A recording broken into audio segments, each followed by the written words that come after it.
13h-15h, Europe 1 Info. 13h15 sur Europe 1, nous retrouvons le docteur Brigitte Millot. C'est la rubrique Santé du jour, Mickaël. Bonjour docteur Millot. Bonjour tout le monde.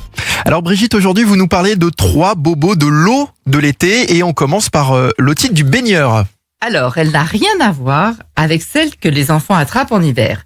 C'est une otite de l'oreille externe et, comme son nom l'indique, elle survient après une baignade quand l'eau est restée dans le conduit auditif. Et cette eau qui stagne dans un endroit chaud, à l'ombre, favorise le développement des bactéries et autres délicieux microbes qui vont pulluler. Et ce, quelle que soit l'eau. Piscine, mer, rivière ou lac, même combat. Et là, c'est un coup de tonnerre dans un ciel bleu, avec l'apparition de douleurs brutales, violentes. Les oreilles, ça fait terriblement mal. Ces otites sont rarement accompagnées de température.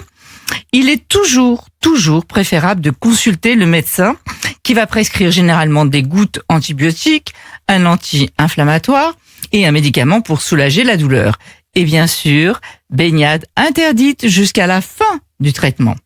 Autre bobo de l'été, les méduses. Et oui, leurs tentacules sont munis de micro-harpons qui baignent dans une poche de venin. Au contact, vous êtes immédiatement harponné et envenimé. La douleur est aussi immédiate à type de décharge électrique ou de brûlure.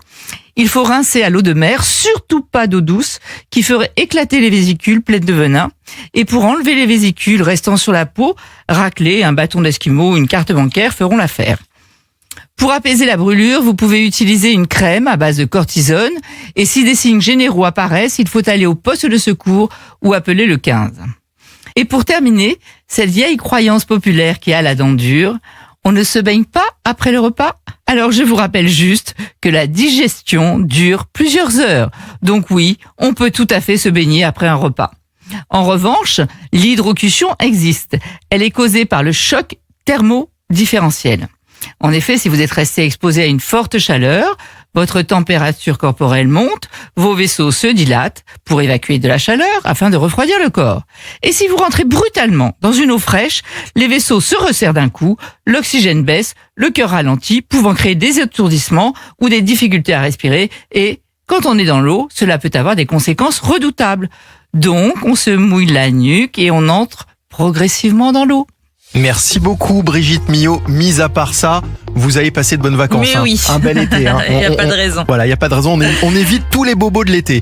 Restez avec nous sur Europe 1. C'est honteux. Les mots de l'avocat de la mère de Rosa, victime présumée de Jérôme Barella, principal suspect de l'affaire Liana. La maman de la petite fille de 11 ans devait être reçue aujourd'hui par Sébastien Lecornu, mais le rendez-vous a été annulé. Problème, c'est la deuxième fois que la mère de Rosa se fait planter de cette façon.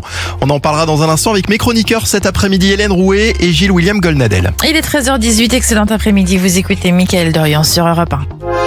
13h-15h, Europe 1.